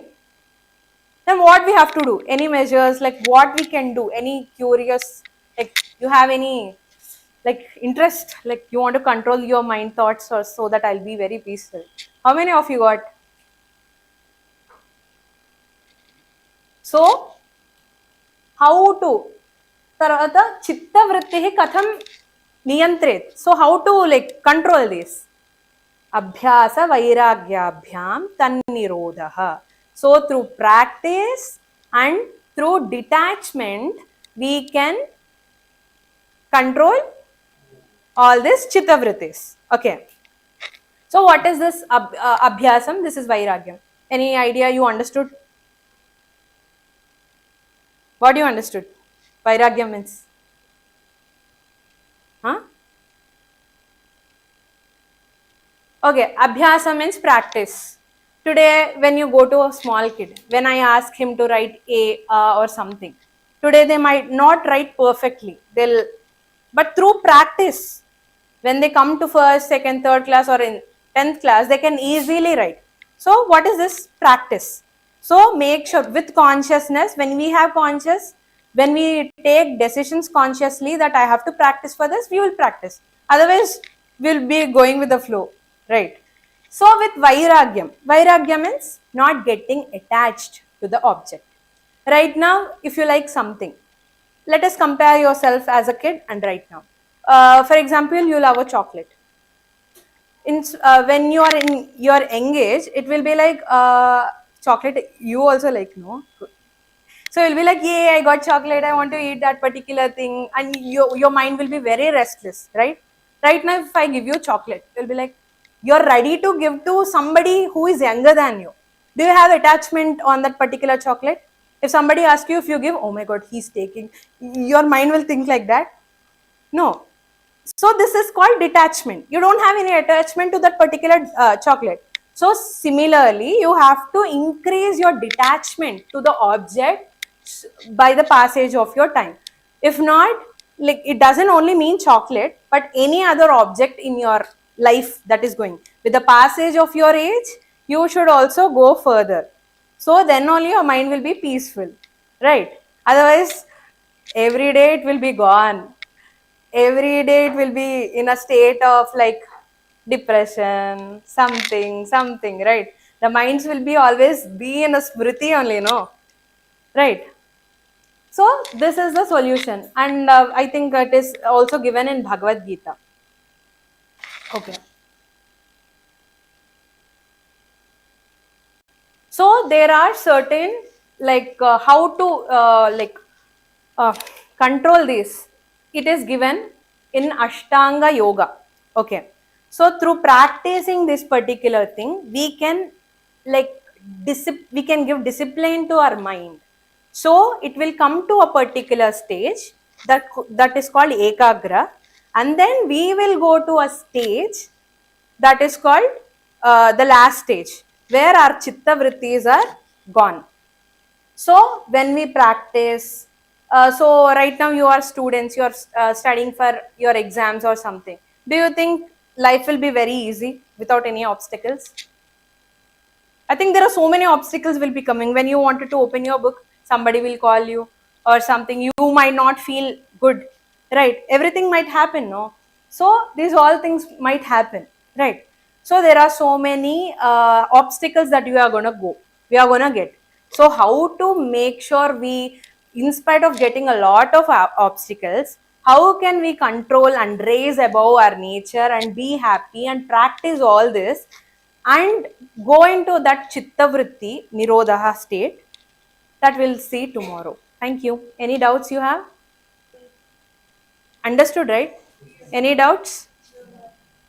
Is it clear? Thank you so much. Today we are discussing physical geography, chapter number 1, size and location of India. Why we have to study size and location of India అంటే మనము physical Geography కాబట్టి physical features గురించి చదువుకుంటాం కాబట్టి size and location అంటే India ఏ సైజ్లో ఉంది and location world వైజ్లో ఎలా ఉందో మనం ఈ చాప్టర్లో నేర్చుకుంటాం అనమాట.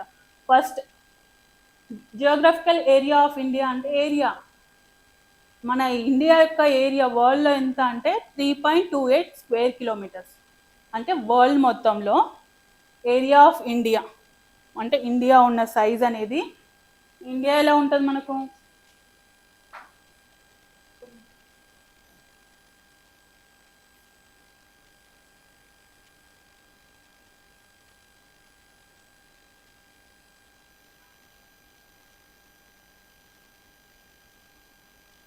ఈ సైజ్ కదా ఇండియా సైజ్ అనేది. ఇండియా మ్యాప్ తెలుసు అందరికీ. ఇండియా మ్యాప్ అనేది 3.28 స్క్వేర్ కిలోమీటర్స్ ఉంటుంది, అది ఏరియా వైజ్. అదే వరల్డ్ మొత్తంలో పర్సంటేజ్ వైజ్ అయితే 2.4%. 100%లో 2.4% అనేది ఇండియా పర్సంటేజ్ అనమాట. ఇండియా అనేది నదర్న్ హెమస్ఫియర్. నదర్న్ హెమస్ఫియర్ అంటే ఇది వరల్డ్ మ్యాప్ అనుకో, నదర్న్ హెమస్ఫియర్ ఇది నదర్న్ హెమస్ఫియర్, ఇది సదర్న్ హెమస్ఫియర్. ఇక్కడ నుంచి ఏమది ప్రైమ్ మెరిడియన్ అనేది పాస్ అవుతుంది. ప్రైమ్ మెరిడియన్ ఇది ఎంత 0 డిగ్రీ, అది 0 డిగ్రీ ఈక్వేటర్ కదా, ఇది ప్రైమ్ మెరిడియన్. ఇది మొత్తం ఈస్టర్న్ సైడ్, ఈస్టర్న్ హెమస్ఫియర్. మన ఇండియా అనేది ఈస్టర్న్ హెమస్ఫియర్లో ఉంటుంది. ఈస్టర్న్ సైడ్లో నదర్న్ అంటే ఈక్వేటర్కి పైన ఉన్నదాన్ని నదర్న్ హెమస్ఫియర్ అంటాం. So India trophic of